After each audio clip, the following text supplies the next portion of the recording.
예, 오늘은 사무엘 21장 15절부터 22장 7절까지 그렇게 연결하도록 하겠습니다. 먼저 21장 15절부터 이제 22절까지 내용인데, 이 내용은 역대상 20장에도 또 똑같이, 뭐 똑같지는 않지만은 거의 비슷하게 그렇게 기록이 되어 있죠.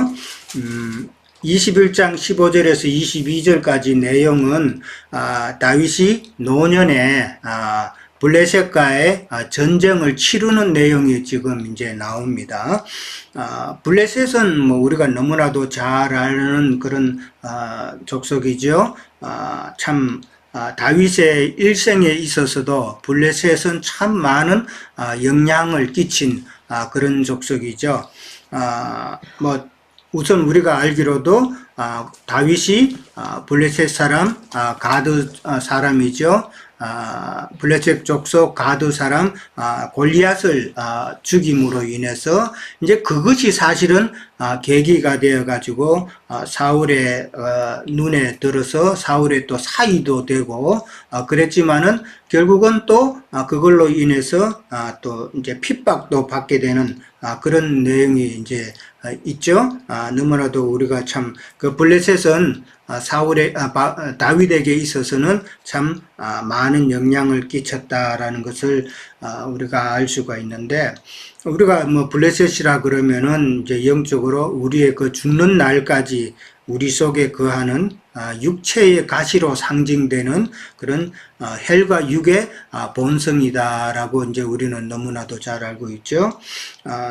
저는 이제 육체의 가시라고 생각하면 바울이 참 자기 몸에서 그 육체의 가시를 제하여 달라고 이제 그렇게 참 하나님께 원했는데, 뭐 많은 사람들이 뭐 무슨 병이 있었다고 그러는데, 저는 바울의 그 육체의 가시가 바로 참 이 블레셋으로 상징되는 헬과 육의 그 본성을 이야기하지 않았나 그렇게 생각을 해봅니다.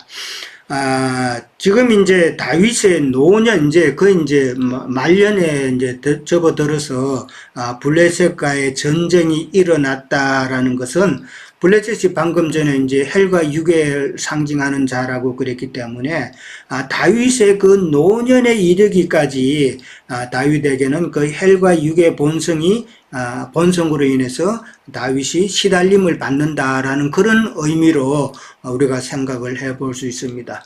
사실 다윗 정도 되면은 이제는 다윗이 전쟁터에 나갈 이유가 없죠. 다 이제 밑에 부하들이, 튼튼한 장수들이 다 있고 그런데 그 자들이 나가서 블레셋 정도는 이제는 충분히 처치할 수 있는데, 다윗이 이렇게 나갔다라는 그런 영적인 의미는 사람은 누구나 다 마지막 죽을 때까지 이렇게 헬과 육의 공격을 받는다라는 것을 상징적으로 그렇게 보여주는 말씀이다라고 이해를 하시면 될 것 같습니다.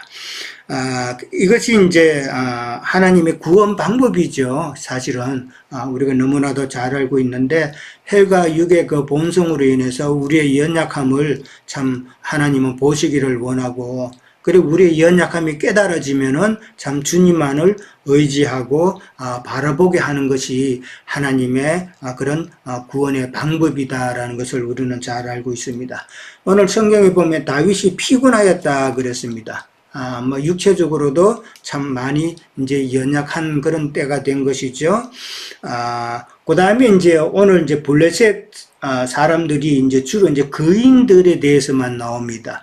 거인들에서 나오는데, 거인족의 아들들이 다 나오는데, 거인족이라는 것은 우리가 너무나도 잘 알죠. 네피림의 후손이었던 그 아낙 자손, 그 아낙 자손 가운데서도 블레셋의 그 5그 족속 중에 가드 족속, 가드 사람들이 거인족이었다라는 것이죠. 뭐 우리가 잘 아는 그 골리앗도 가드 사람이었다라고 그러죠. 그러니까 이 거인족이라는 것은 이제 영적으로 큰 세상 종교계를 상징하는 그런 단어다라는 것이죠.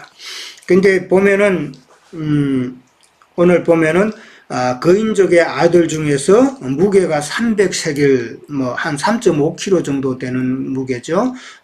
되는 노창을 들고 새 칼을 찬 이스비브노비 이제 다윗을 죽이려 했다라고 이제 그렇게 나옵니다. 이스비브노비라는 말은 이름의 뜻은 높은 곳에 거하는 자다라는 그런 뜻입니다. 높은 곳에 거한다는 것은 이제 아까도 말씀드렸지만은 큰 종교계를 상징한다고 그랬으니까 종교계의 참 높은 자 그런 자들이 바로 이스비브노브를 참 대표하는 그런 자들이다라는 것이죠. 그러니까 이 자가 지금 다윗을 죽이려고 한다라는 것은 참 마지막 진리 전쟁을 암시하는 그런 말이다라는 것이죠. 블레셋과의 싸움이라는 것은 참 두 가지 양면으로 우리가 볼 수가 있죠. 내 개인적으로는 나의 겉사람과 나의 속사람과의 싸움을 블레셋과의 싸움이다라고 우리가 생각해 볼 수가 있고, 그 다음에 영적 할례가 없는 자들이니까 의미적으로 영적 할례가 없는 자들과 참 진리 전쟁을 수행하는 것이 블레셋과의 싸움이다라고 그렇게 우리는 알고 있죠. 그런 면에서 보면은 이 이스비브노비라는 자는 나라가 안정되고 또 국력이 강하여진 다윗 자신을 지금 생각해 볼 수 있다라는 것이죠. 그러니까 다윗은 이제 노년에 이제 나라도 안정되고 국력도 이제 좀 커지고 이랬으니까 다윗에게는 상당히 힘이 있는 그런 위치에 있게 되죠. 그런 위치가 바로 이스비브노브의 그 위치다라고 그렇게 볼 수가 있는 것이죠.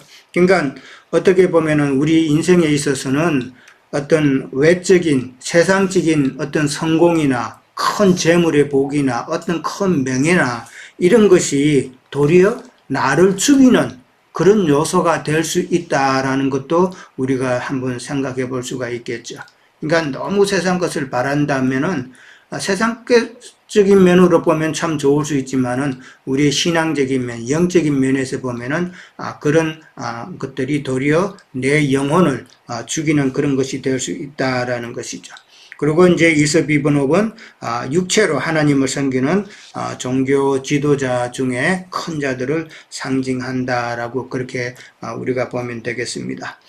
자, 17절에 가면은 이제 이스비브노비 다윗을 죽이려 할 때 스루야의 아들 아비새가 다윗을 도와서 그를 죽였다라고 그렇게 나옵니다.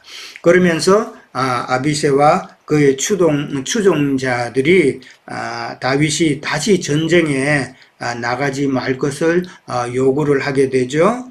왜 그러냐면은 지금 이제 오늘 본문에 보시듯이 적들이 다윗을 집중적으로 공격한다는 것이죠. 다윗은 이제 늙었으니까 힘이 없으니까 충분히 성산이 있다고 생각해서 참 다윗을 집중적으로 공격을 해서 죽이려고 하는 그런 의도이기 때문에 다윗이 전장에 나가지 말 것을 추종자들이 이제 그렇게 부탁을 하는 것이죠. 그러면서 이스라엘의 등불이라고 그렇게 표현을 합니다. 다윗이 이스라엘의 등불이니까 그 등불이 꺼지면 안 된다라는 것이죠.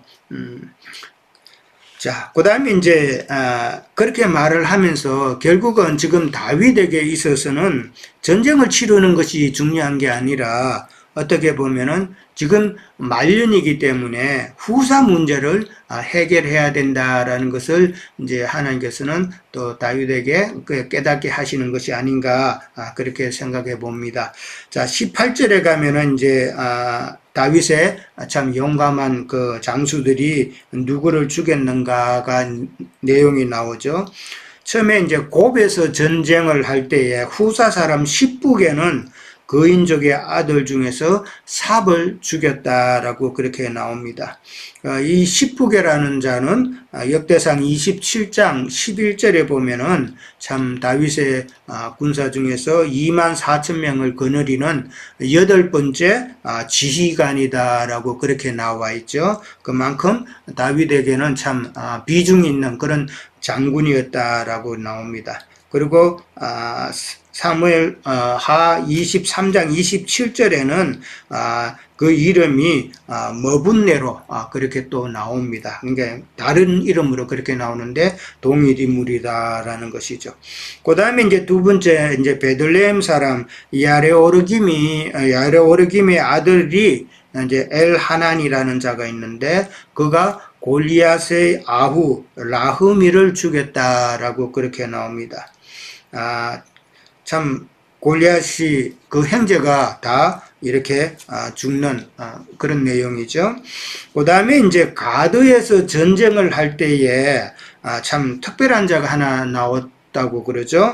키가 큰 자 중에 한 사람은 손가락이나 발가락이 모두 6개씩이라는 거죠. 육손이죠, 육손이. 6개씩이고, 그러면은 토탈 이제 24개가 있는 사람이 있는데, 참, 다윗의 그 형, 그 삼마의 아들, 요나단이 그를 죽였다라고 그렇게 표현이 되어 있습니다. 다윗의 형 삼마, 역대상에서는 시므아라고 그렇게 또 표현이 나와 있는데, 형입니다. 다윗의 형 삼마의 아들 요나단이 그를 죽였다 그랬는데, 이 요나단은 우리가 배웠던 그 암논의 그 모사였던 자가 바로 요나단의 형제였던 요나답이죠. 요나답이라는 자가 참 암논의 모사였었죠. 그 형제입니다. 손가락이나 발가락이 참 6개씩 있었다라는 이 말은 하나님의 창조에서는 사람은 다 손가락이 5개, 발가락도 5개씩, 이게 참 정상적인데 하나가 더 이렇게 추가가 돼서 나온다라는 것은 영적으로 보자면 하나님의 그 말씀에 사람의 생각으로 하나를 자꾸 더 플러스 시키는 그런 거다라는 것이죠. 그러니까 하나님의 말씀을 가지고 그것을 이해하고 그렇게 하는 것이 아니라 인간의 생각으로 하나님 말씀 외에 뭐 다른 신학이나 교리 등 이런 것을 자꾸 만들어서 내는 것이 지금 육손으로 그렇게 지금 설명을 했다라는 것이죠. 세상의 눈으로 봐도 손가락이 6개고 발가락도 6개라는 것은 정상이 아닌 상태잖아요. 정상이 아닌 상태인데 영적으로 봐도 그 손가락이나 발가락이 그렇게 6개씩 나와가지고 하나님 주신 말씀 외에 다른 신학이나 그런 교리를 덧붙여서 그렇게 어거지기로 그렇게 하나님의 말씀이다라고 이렇게 육손을 만드는 것은 영적으로도 그거는 비정상적이다라는 그런 이야기죠. 예. 그 다음에 이제 네 사람의 그 가드 거인족이 이제 다윗과 그의 부하의 손에 죽었다라고 그랬는데 이 거인족은 참 두려움의 대상이죠. 여호수아가 참 가나안 땅에 들어갔을 때 정탐꾼들이 참 두려워했던 것이 그들은 키가 우리보다도 훨씬 크다고 강하다고 그렇게 두려워했었죠. 그런 두려움이 있었는데 지금 이 내 거인족이 다 죽었다라는 말은 두려운 존재가 이제는 없어졌다라는 것이죠. 그러니까 아비새나 십부게나 엘하나냐 요나단이 거인들을 이겼다라는 이 기록이 나오는 것은 다윗 이후에 대를 이어서 솔로몬 시대 때로 가도 여전히 다윗 왕국은 그들 후사로 용맹스러운 장군으로 인해서 여전히 다윗 왕국은 건재하다라는 것을 보여주는 그런 내용이다라고 생각할 수가 있겠죠. 자, 그렇게 해서 이제 22장까지 이제 끝을 내고요. 그 다음에 이제 22장에 이제 넘어갑니다. 22장은 다윗의 성전가라고 그렇게 나와 있죠. 시편 18편과 뭐 거의 뭐 똑같습니다. 시편 18절에도 나오는데 이 다윗의 성전가는 다윗의 그 신앙 체험을 근거로 해서 하나님께 올린 그런 찬양 시다라고 그렇게 보시면 됩니다. 어떻게 보면은 그 내용은 예수 그리스도에 대한 다윗의 예언이기도 하다라고 그렇게 볼 수가 있겠습니다. 다윗의 일생을 우리가 크게 이제 전반 부분과 후반 부분을 이렇게 나눌 수가 있었죠. 그러니까 많은 핍박을 당하고 그 다음에 이제 성 밖으로 피신도 가고 그랬지만은 그러나 반역이 이제 팽정이 된 후에 새 예루살렘으로 다시 입성하는 그 두 부분으로 나누어 보듯이 예수님도 똑같은 경우라는 것이죠.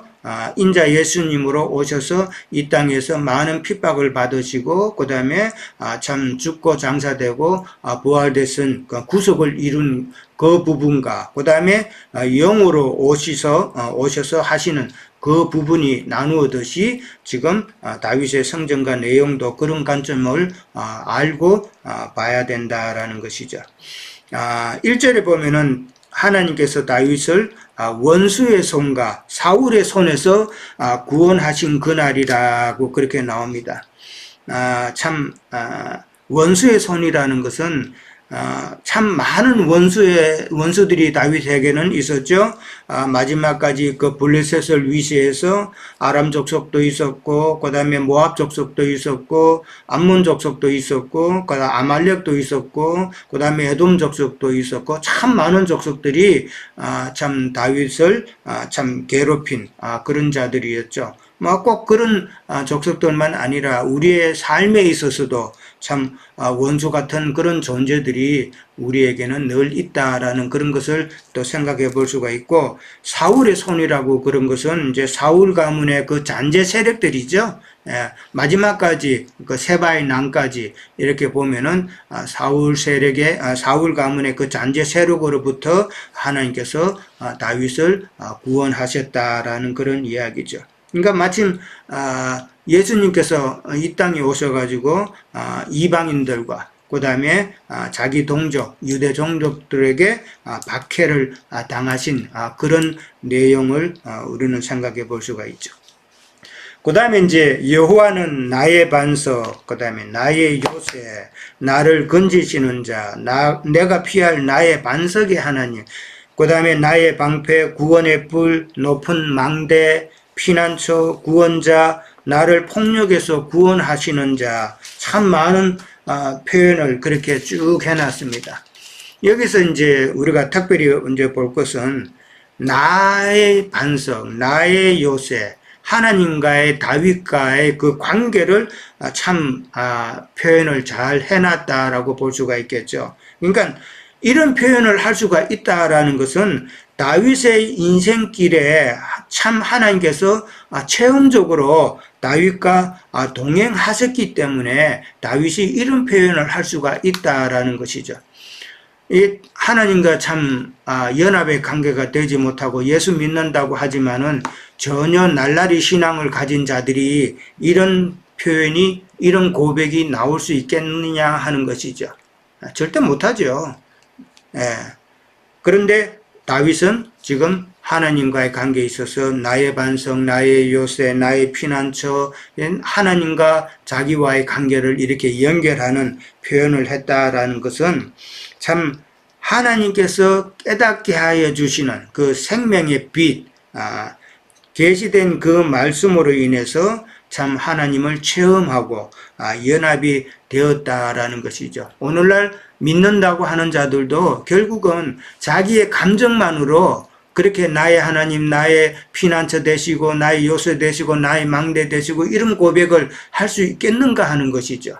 혼적인 생각으로, 혼적인 감정으로는 그 말로는 그렇게 할 수 있지만은 그 마음에서 정말 그런 표현이 나올 수가 있는가? 그것은 우리가 하나님의 말씀을 정말 계시된 그런 말씀으로 깨닫지 않으면은 그런 표현이 참 나오기가 어렵다라는 것을 이제 우리는 생각해 봐야 되는 것이죠. 저만 해도 그래요. 옛날에 세상 교계에서 한 40년 가까이 신앙생활 했지만은 그런 신앙생활 가운데서도 하나님은 나의 피난처 되시고 그런 고백이 안 나왔잖아요. 안 나왔는데 이제 말씀을 깨닫고 보면은 하나님께서 나와 함께 하시는구나, 이런 것을 계시된 말씀으로 통해서 좀 그것을 깨닫게 해 주신다라는 것을 이제 생각해 볼 수가 있는 것이죠. 우리 모두가 참 그런 이런 다윗이 고백한 이런 내용들이 바로 나의 고백이 되었으면 하는 것이죠. 반석이라고 그랬어요. 참 어떤 경우에도 흔들림 없이 참 다윗과 함께한 그런 반석이신 하나님. 요새라 그랬어요. 요새라는 것은 어떤 공격에서부터 지키는 위치죠. 참 악한 영으로부터 참 우리를 지켜주시는 바로 요새 대신 예수 그리스도를 이야기하는 것이고, 건지시는 자. 혹은 이제 내가 실족해서 참 깊은 구덩이에 빠지더라도 참 생명의 빛으로 말씀으로 나를 다시 일으켜 세우시는 그런 하나님. 그 다음에 내가 피할 나의 반석의 하나님이라고 그랬어요. 여기 반석은 첫 번째 나왔던 그 반석하고 다른 반석이에요. 다른 반석인데 하나님의 불변성과 하나님의 그 견고하심을 뜻하는 그런 반석입니다. 그러니까 모세는 하나님을 표현을 할 때에 하나님은 이스라엘의 반석이다라고 그랬습니다. 그 반석이 바로 참 견고한 그런 반석이다라는 의미죠. 그 다음에 방패와 구원의 뿔을 이야기했습니다. 방패와 구원의 뿔은, 방패는 영적 전투에서 참 방어하는 무기고, 구원의 뿔은 공격하는 무기라는 것이죠. 그 다음에 나의 높은 망대라고 그랬습니다. 이 망대라는 곳은 높은 데 있기 때문에 참 적의 공격이 미치지 못하는 그런 안전한 장소라는 것이죠. 곧 망대 대신 예수 그리스도를 이야기하는 것이죠. 그 다음에 이제 망대에 높이 올라가 있으면은 적의 동태가 파악이 돼야 되죠. 높은 데서 다 보게 되니까, 이 적의 동태를 파악한다는 말은 참, 일단은 눈이 좋아야 되잖아요. 멀리서도 다 보여야 되니까 이 눈이 좋아야 된다는 것은 참 하나님의 그 지혜와 참 계시된 그런 부음이 있어야 되지 않나라는 것이죠. 그냥 망대 올라갔다고 되는 것이 아니라 하나님의 지혜와 참 말씀을 깨닫는 그런 계시된 그런 부분이 있어야 참 적의 동태를 살필 수가 있다라는 것이죠. 그 다음에 나의 피난처라고 그랬어요. 참 다윗은 많은 피난처를 전전 돌아다녔죠. 피난처라는 것은 사울의 핍박을 피해서 다닐 때 다 동굴을 우리가 먼저 생각해 볼 수 있죠. 다윗은 많은 동굴을 그냥 돌아다녔잖아요. 그것이 이제 피난처였는데 어려울 때마다 다윗에게 참 피난처가 예비되어 있었고, 그 피난처가 바로 하나님 자신이었다라는 것을 지금 다윗은 노래하고 있다라는 것이죠. 그 다음에 이제 나의 구원자라고 그랬습니다. 어둠에서 생명의 빛으로 건져냄을 받아서 참 하나님께로 인도되는 것이 바로 구원자이다라는 것이죠.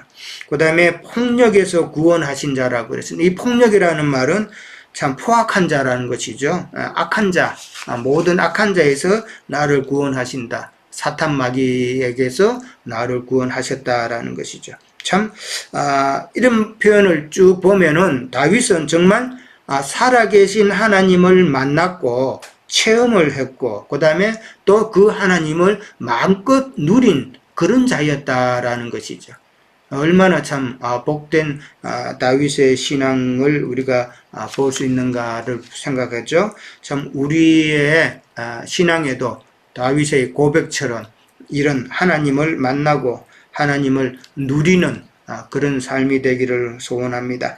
5절에서 7절에 가면은 사망의 물결이 나를 애우고 불의의 창수가 나를 두렵게 하였다라고 그랬습니다. 이 사망의 물결, 불의의 창수, 다 물이잖아요.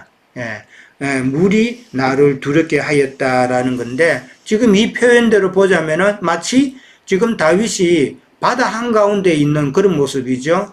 바다 한가운데 있는 것처럼 다윗의 인생길에는 늘 위험이 존재했다라는 것이죠. 사울의 박해와 핍박, 그 다음에 여러 전쟁에서 참 그런 위험이 존재했었다라는 것이죠. 이게 물이라고 그러면은 우리가 생각해 보는 것은 노아 홍수 때에 참 심판받은 그 불순종한 영들이 있죠. 불순종한 영들이 참 물속에서 참 악한 영으로 그렇게 활동하는 그 모습도 우리가 생각해 볼 수가 있다라는 것이죠. 그 다음에 이제 서울의 줄이 나를 두르고 사망의 올무가 내게 이르렀다라고 표현을 합니다. 서울의 줄이라는 것은 사망의 줄이죠. 참 서울의 줄이, 그러니까 사망의 줄이 나를 묶고 나를 두르고 사망의 올무가 내게 좀 임했다라는 말은 참 힘든 상황이죠. 사망의 단어라는 그 자체가, 사망을 또 올리는 그 자체가 힘든 상황이기 때문에 다윗에게는 바세바를 취했던 것이 수월의 줄이 되고 사망의 올무가 된 것이죠. 다윗에게는 바세바를 취한 것이 참 고통스럽고 힘든 일을 많이 겪게 되는 원인이 되었다라는 것이죠. 그러니까 바세바를 너무 사랑했던 것이 참 어려움을 당한 것이죠.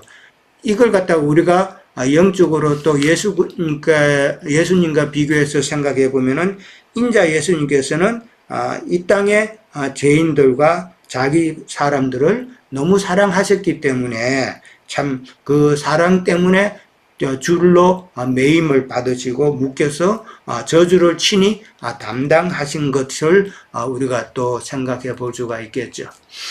자, 7절에 가면은 내가 환난 중에서 여호와께 아뢰며 나의 하나님께 아뢰었더니 그가 그의 성전에서 내 소리를 들으시고 나의 부르짖음이 그의 귀에 들렸도다라고 이야기를 합니다. 참 마치 요나가 물고기 뱃속에서 참 하나님께 부르짖음과 같은 그런 모습이다라고 생각해 볼 수 있죠. 그의 성전에서 내 소리를 들으셨다 그랬는데 다윗의 때에는 그 성전이 바로 기브온 산당이었지만은 그러나 하나님의 임재 처소인 하늘이 곧 그의 성전이다라고 우리는 생각해 볼 수가 있겠죠. 자, 저는 여기까지 하도록 하겠습니다. 예. 자, 이어주시죠. 네, 형제님 증거를 많이 이렇게 들으면서 우리가 주님 안에서 진리의 말씀들을 이렇게 살펴보는 그 이해도가 늘 이렇게 형제님 같이 강건하기를 바랍니다. 저도 이걸 사무엘하 22장 이하 15절 이하를 이렇게 읽으면서 주님과 동행하는 이 진리의 전사들은 항상 싸움이라는 이 전쟁이죠. 전쟁이 있을 수밖에 없는 그런 것을 느껴요. 전에는 왜 이렇게 우리가 예수 믿으면 평강이 오고 또 어떤 평화에 대한 어떤 예수 주님은 상징인데 이 신앙 여정에는 왜 이렇게 전쟁과 어떤 이렇게 남을 죽게 해야 되고 또 승리를 해야 되는 이런 여정이 이렇게 그려져 있는가. 그래서 뭐 제가 가끔 얘기했는데 저희 아들이 이제 성경을 좀 많이 읽으라고 제가 이렇게 권했을 때 아빠 나는 이제 하나님 안 믿을래 그래요. 왜 그랬더니 하나님은 막 다 죽이고 뭐 배까지 갈라서 사람을 죽이고 하나님 사랑이라고 그러더니 이거 아무리 읽어봐도 사랑이 없다는 거예요. 하나님이. 참 우리가 진리 안에서 이런 것들이 이해될 때 정말 어떤 그 자들을 죽여야 되고 어떤 자들은 살려야 되는지를 이런 말씀을 통해서 전쟁의 요원이 되는 것을 우리가 이렇게 다시 한번 이렇게 새겨볼 수 있을 것 같아요. 그래서 한편으로 이렇게 보면은 그냥 그 무지막지하게 사람들을 죽인 거라고 이렇게 우리가 생각하는데 전도 뭐 유영재님도 다 말씀해 주셨지만은 전도를 해서 이기는 것을 상징하는 거죠. 겉사람을 죽이고 그 안에 비진리들을 이렇게 잘못된 길을 옳은 길로. 그래서 그 창세기 6장에서도 네피림이라고 하는 그런 용사들을 하나님이 신이 떠난 용사들이죠. 그 용사들 싸움이 창세기서부터 이렇게 계시록까지 쭉 나가는 거죠. 뭐 가인의 길을 가는 자들이 다 큰 자들이었었고 결국은 또 주님을 진리를 따르는 주님의 그 권속 안에서도 큰 자들이 계속 배출이 되는 거죠. 노아의 에, 세 자손 함, 야벳, 셈족에서도 함족에서도 이렇게 또 블레스 쪽이 나와가지고 이게 큰 자들이 이렇게 또 계속 신앙 여정에서는 이 생산이 돼서 주님과 함께하는 자들과 끝까지 함께하는 자들과 전쟁은 복음 전장 전도의 전쟁은 항상 이렇게 우리 앞에 있다는 것이죠. 그랬을 때 참 우리가 이제 신약에서 이런 적용들을 우리가 한번 해보자면 에베소서 6장이죠. 우리가 제일 유명하죠. 뭐 그 에베소서 6장이 제일 유명한데 제가 한번 읽어보겠습니다. 6장 10절, 10절이죠. 10절. 예.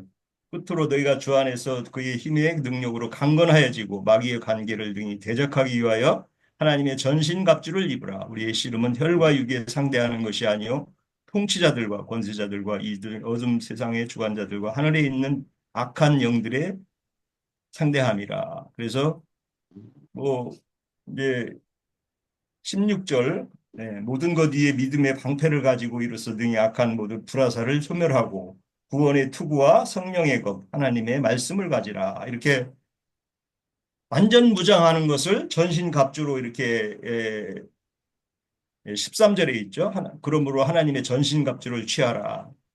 이 전신갑주가 취해지지 않은 상태에서는 전쟁에 나가면은 뭐 어, 한 명이나 이길까 뭐 어떻게 한 번 어떻게 뭐 이렇게 될까. 이 전신갑주가 진리의 용사들은 주님의 말씀의 진리 안에서 이게 잘 장착되고 청년의 분량 이상으로 자라야 어떤 전도를 나가도 잘 되고 틀리고 이런 것들을 잘 분별해서 많은 사람을 옳은 길로 돌아오게 할 수 있는 전사가 된다는 거죠. 전도자로서는 당연히 갖춰야 될 전신갑주라는 거죠. 뭐 형제님들 수고하셔서 우리 지체들을 다 전신갑주로 무장하게끔 우리는 이제 진리 안에서 늘 이렇게 전진해 나가고 달려갈 길을 잘 달려가고 있는데 이런 그런 그 전신갑주를 취해야 된다는 그 사명은 성경에서는 계속 주님을 온전히 순종하고 또 온전히 따르는 계시록에 이제 끝까지 따르는 자들을 이렇게 표하는데 그래야만이 승리로 주님께 영광을 돌리는 이제 우리가 22절에 가서 다윗의 승전가가 이렇게 이제 부여되는데 끝까지 따르지 않는 자는 이 승전가가 있을 수가 없다는 것이죠. 주님 안에서 우리가 새 예루살렘에 주님의 그 참된 이기는 자로 참여하기 위해서는 계시록에서 잘 나와 있죠. 계시록의 7교회들에 대해서 빌라델비아 교회 말고는 전부 이기는 자들을 이렇게 권면하고 있습니다. 이기는 자라는 게 무슨 뭐 우리 세상교회 있을 때는 뭐 가난한 사람들 잘 도와주고 또 화낼 때 안 내주고 내 속에서 그냥 우라가 치밀어도 좀 참고 그렇게 이제 그런 의미로만 참 설교를 많이 들었는데 이 진리 안에서 보니까 그게 아니잖아요. 자기 자신을 다스리는 이런 면도 물론 있어야 되지만 정말 진리로 잘 무장을 해서 비진리를 다 버리고 내면에 있는 비진리도 버려야 되고 또 비진리를 가진 자들을 잘 전도해서 그들을 옳은 길로 오게 하는 이런 사명이 우리에게 부과된다는 거죠. 그렇게 이기는 자만이 정말 여기 다윗의 용사들처럼 뭐 우리 그 형님도 얘기했는데 손가락 발가락이 6개씩이라고 그러는데 뭐 그러면 사루 24, 24개라고 하는데 계시록에 가면은 이제 666 그 짐승표가 나오죠. 아까 우리 형님 잘 설명해 주셨듯이 666이라는 게 뭐 바벨론에 선그 우상 선전 그걸 또 상징하지만 실제는 인간에서 나온 교훈들이거든요. 인류 인간으로 된 그 신학 사상. 예. 저도 그 전에 그 신학교 간다는 친구하고 이제 논쟁하는 중에 그래요. 아니 형제가 알면 얼마나 한다고 우리 조상들이 내려온 이 신앙 안에서 체계로 내려온 그 신학 책들을 많이 저한테 이렇게 내보이면서 응? 이 어마어마한 우리 신앙의 선조들이 선진들이 이렇게 신학의 이걸 토대로 해서 신학을 해서 하나님을 옳은 대로 돌아오게 하는 진리 증거자가 전사가 돼야지 그렇게 그냥 성경만 대충 봐가지고 뭐 이래 사역을 하겠냐고 뭐 그래요. 아니 그러면 바울 사도도 그런 그 가말리의 학파에서 그 신학을 유전했다는데 성경에서는 그걸 다 배설물로 버리고 응? 하나님이 주는 계시로 해서 전도를 하고 계시 안에서 진리의 말씀으로 전도를 했다고 그러지 무슨 인간의 유전되는 신학 사상이 그게 성경의 본 알고 보면 신학 사상이라는 거는 자기네 그 교파와 교리를 체계 위에 세우기 위한 하나의 그 인간 사상이잖아요. 그걸 또 성경을 가지고 거기다가 접목해서 오히려 성경 위에 있어요. 그 사람들의 그 인간으로 내려오는 그 유전된 사상들이. 이게 어마어마한 그들과의 싸움이거든요. 신학 사상이. 블레셋 쪽들이 뭐 철병거 무슨 뭐 그런 것들을 가졌다는데 뭐 형제님도 늘 얘기해 주셨지만 그런 게 단단한 무장으로 된 뭐 여기 골리앗은 뭐 창자로는 배틀째 같았다라는 배틀째라는 게그 배짤 때 뭐 어떤 그 기구 그거 같은데 저도 뭐 그걸 보지 잘 정확하게 보질 못해서 우리 형제님 잘 좀 설명 좀 해주시고요. 어마어마하게 크다는 거겠죠. 뭐 그 창자로가 또 뭐 그 다윗과 골리앗 싸울 때도 골리앗의 뺏은 그 창자로가 뭐 엄청난 큰 걸로 이렇게 상징하는데 그것은 다 그 신학 교리잖아요. 신학 교리. 그 사람들의 그것은 정말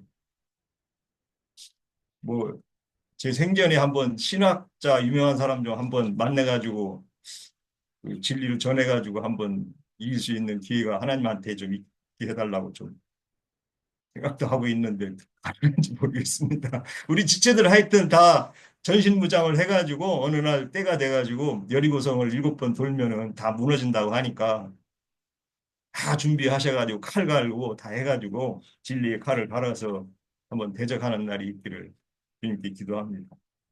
그래야 다윗이 이렇게 승전가를 부르는 우리 전사들이 돼서 주님 앞에 서는 날 정말 주님 안에 응, 잘했다고 칭찬도 듣지만 우리가 살아서도 반석 되시는 베드로가 반석이었었죠. 베드로가 너는 내 반석 위에 내 반석 위에 교회를 세우라고 하셨는데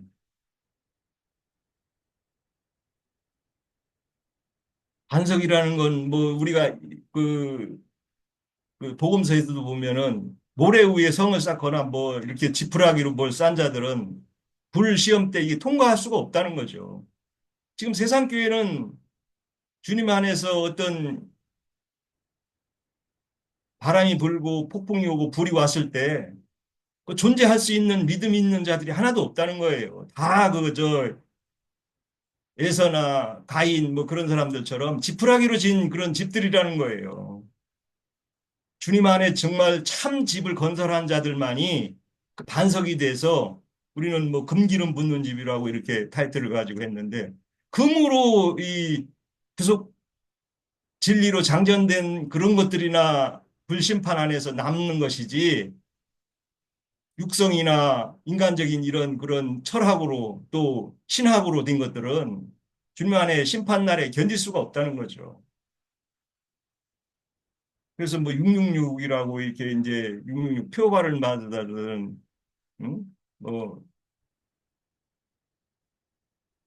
환란 때 정말 살아남지 못한다 그래가지고 뭐 그것도 참 오해한 말로 지금 세상 교회들은 증거해가지고 666 표 받으면 뭐 뭘 사 먹지를 못하고 뭐 한다고 참 이렇게 변개시키는 그런 이론들이 과연 이 진리에 무장된 전사들 앞에 우리가 그것들을 잘 설명해서 인간 철학, 인간 신학이라는 게 얼마나 이 사람들을, 많은 사람들을 다른 교훈으로, 다른 복음으로 이렇게 치닫게 가는지를 우리가 여실히 증거를 해서 정말 그들이 인간적인 이런 큰 사람들을 패하고 정말 바울과 같이 작은 자로 주님 안에서 작은 자가 큰 자가 되는 주님 안에 승리로 주님 앞에 연락되는 그런 우리의 신앙 여정이 꼭 필요하다고 봅니다.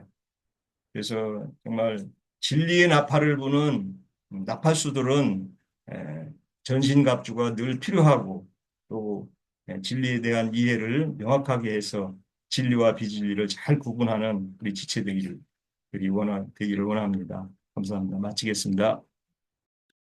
예, 수고하셨습니다. 홍영재님 또 안 보이시네, 갑자기. 자, 혹시 또 다른 지체분들 중에서 더 생각 나신 거 있으면은 하실 분 있으신가요? 없으세요? 자, 그러면은, 예, 예, 윤 제가 행제님, 좀 참여하겠습니다. 예, 예, 말씀하세요.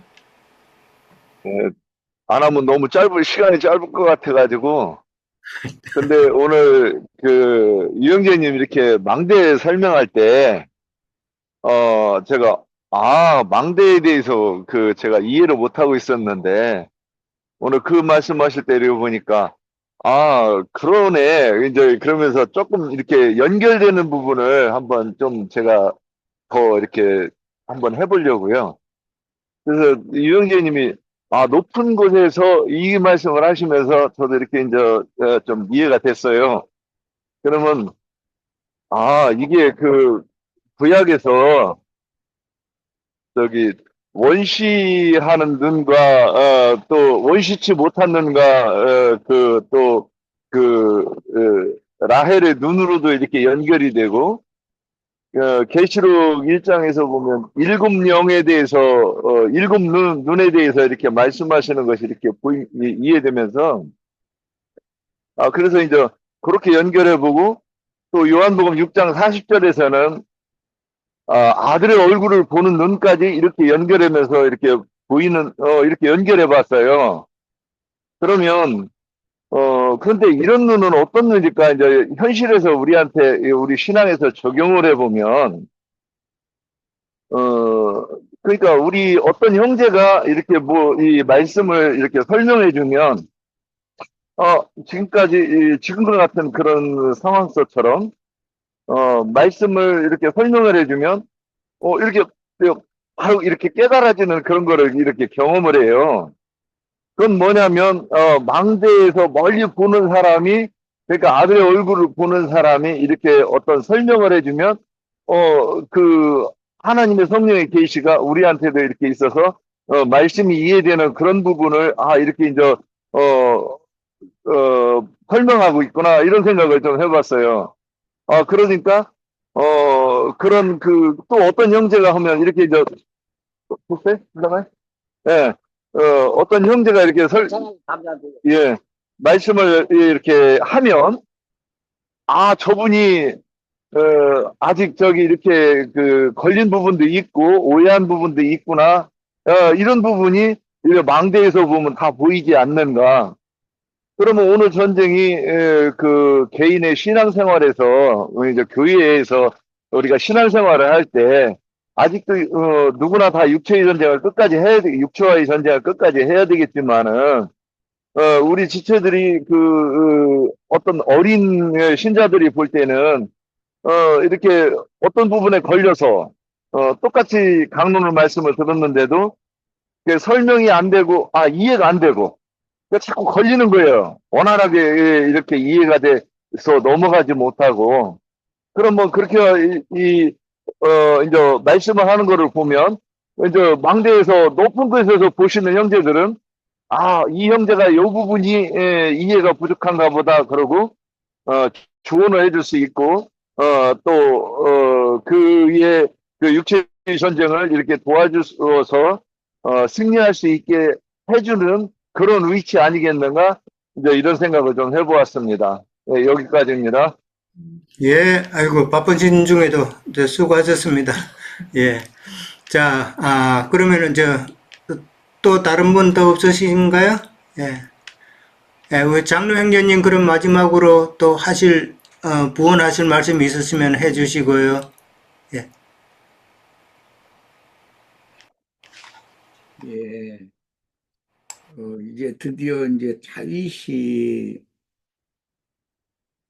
문소 전장에 나가서 접전하고 적을 죽이고 하는 이제 그 젊은 날은 지나갔고, 다윗의 사실은 그게 힘들고 어려운 시기였지만, 다윗의 육적으로 보면 다윗이 힘을 가지고 있는 때였으니까 좋은 시절이었죠.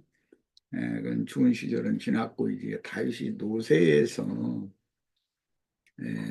원수를 고초의 전선에 나가서 직접 맞상대해서 싸우고 하기에는 힘에 부친 이제 시기에 다윗 왕국을 그 수호하는 힘을 가진 네 사람이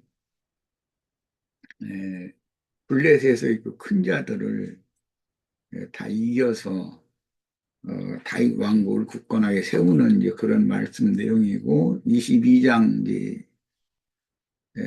넘어가면 이제 다윗의 승전가라고 이렇게 돼 있지만 사실은 에, 다윗이 그 개인의 사역은 이제는 끝낼 때가 됐다 그래가지고 그 다윗을 돕는 자들에게 다윗의 나라를 맡겨야 되는 때가 되었다. 이제 내용은 이제 그런 겁니다.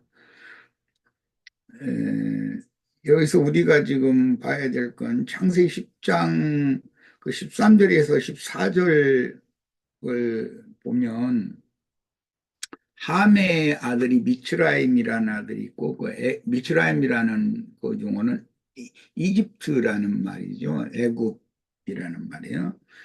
그런데 그 미츠라임의 아들이 가술루힘이고 가술루힘에게서 블레셋이 나왔다 이렇게 돼 있어요. 그러니까 이 블레셋의 그 거인족이라고 하는 건 저주받은 함족이다. 노아에 의해서 저주가 임했었던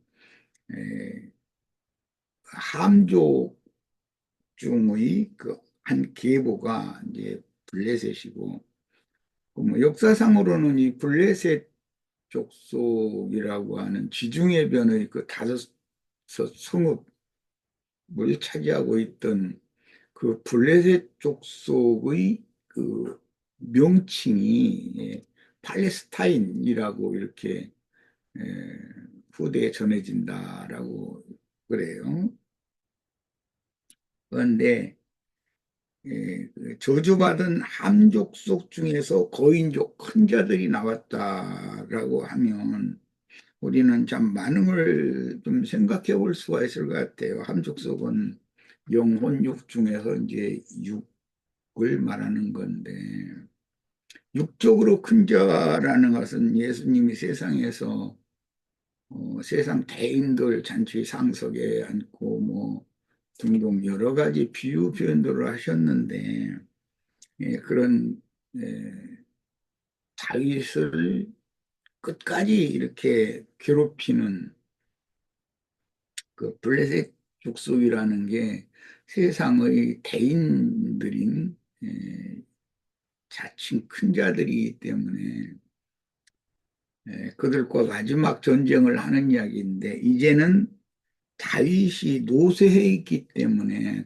다윗의 그 힘으로는 힘에 붙이는 거죠. 육적인 힘으로는. 육적인 싸움으로는 다윗이 당할 수가 없는 거예요. 젊은 날에는 그들을 다윗이 앞장서서 대적했지만 이제는 다윗이 그럴 힘이 없는 거죠.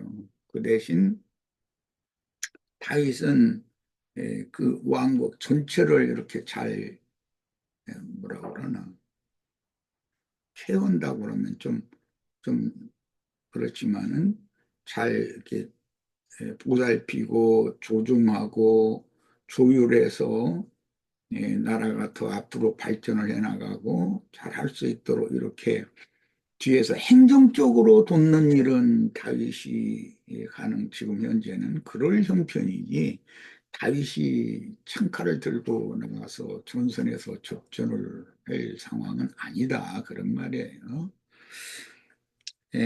그런데 이제 다윗을 에워싼 그 블레셋의 큰 자들이 4명이 이렇게 열거가 됐는데, 그것은 다윗을 앞뒤 좌우에서 이렇게 수시로 다윗을 노리고, 다윗을 쓰러뜨리면 다윗 왕국을 멸망시키는 것이 되기 때문에 이제 그런 저주받은 세상의 대인족이 항상 노린다라는 것을 이제 알 수가 있고, 이제 이 시기는 다윗이 하여튼 앞장서서 나가서 원수들을 직접 상대해서 싸울 때가 아니다라는 거예요. 그러니까 한 시대가 지금 이제 이양되는 그 왕위가 또는 제사장권이, 선지자의 직무가 이양되는 시기라는 것이죠.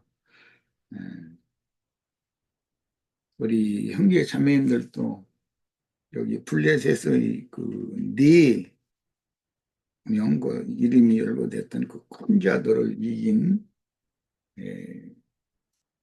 다윗의 네 장수들처럼 다 다윗보다도 더 싸움에 등하고 잘 할 수 있도록, 그렇게 해서 주님의 교회가 최종적으로 안정적으로 이제 그 다윗의 미를 이어가고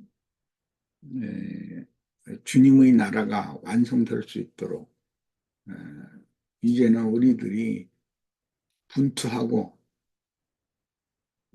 원수를 접전해서 거꾸로뜨리고 이길 수 있게 되도록 그걸 격려하고 싶은 그런 생각입니다.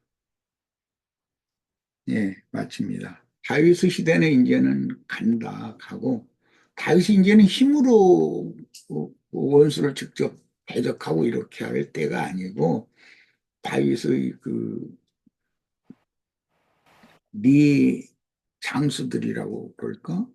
이 사람들이 다윗 왕국을 수호하는 자들이 되는 것이죠. 그 얘기죠. 그런데 이제 22장에 가면 블레셋을 이긴 건 다윗이 직접 접전해서 이긴 것이 아니라 다윗의 왕국을 수호하는 네 장수들이 이겼는데, 22장에 보면 다윗이 승전을 한 것으로 이렇게 이제 노래 말씀이 나와요. 그러니까 그 문맥의 흐름을 다 이해했으면 하는 바람입니다.